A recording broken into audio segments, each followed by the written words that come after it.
बिचरा हेर त्यत्रो दुःख मेहनत गरेको मान्छेको सबको धान यस्तो उम्रेर हरिबिजोग भएको छ। यो चाहिँ हाम्रो नुवाकोट विद्युतीय र यसपालि सबको धेरैजनाको चाहिँ नोक्सान भएको छ। किन फेरि यता उसबाट हिँड्ने भन्नुहुन्छ होला। म चाहिँ यहाँ धान उम्रिएछ के हेर बिचरा कति मेहनत र कति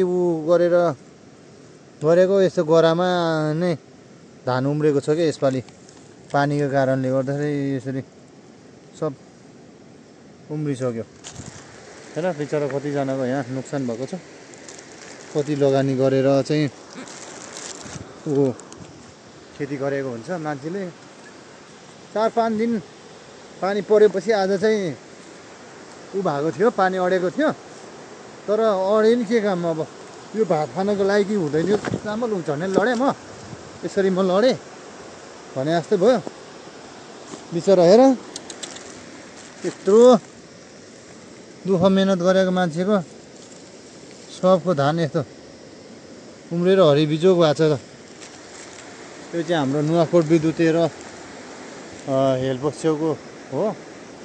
मलाई चाहिँ यताबाट आउन मन लाग्यो। अनि यहाँनिर चाहिँ बिटा लगाएको रहेनछ। अनि म चाहिँ यहाँनिर कति मुरी धान चाहिँ यहाँ बर्बाद भयो कि यसपालिको पानीको झरीले गर्दाखेरि। यहाँ हेर्नुहोस् यति पुरै यहाँदेखि यहाँसम्म पुरै छ। अब त्यहाँ पारी चाहिँ बिटा लगाइरहनु भएको छ 2 ठाउँमा। अरे अन्त पनि धेरै ठाउँमा पनि लगाइरहनु भएको छ। त्यहाँ पर पनि लगाइरहनु भएको छ।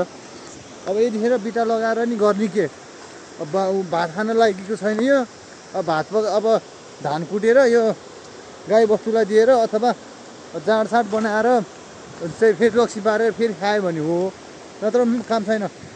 यो चाहिँ यसपालि पानीले खतमै बनायो सबैलाई।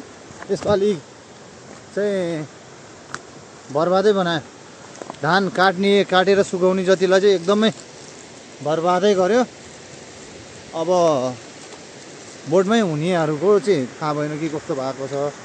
काटेर सुकाउनेहरूको चाहिँ धान बर्बादै भयो यसपालि। मैले देखाएअनुसार मैले अहिले भर्खर त्यहाँ हेरेँ सबै अब उम्रेको छ। उम्रेपछि खानको लायकी पनि हुँदैन। त्यो कुटेपछि नि कनिका हुन्छ।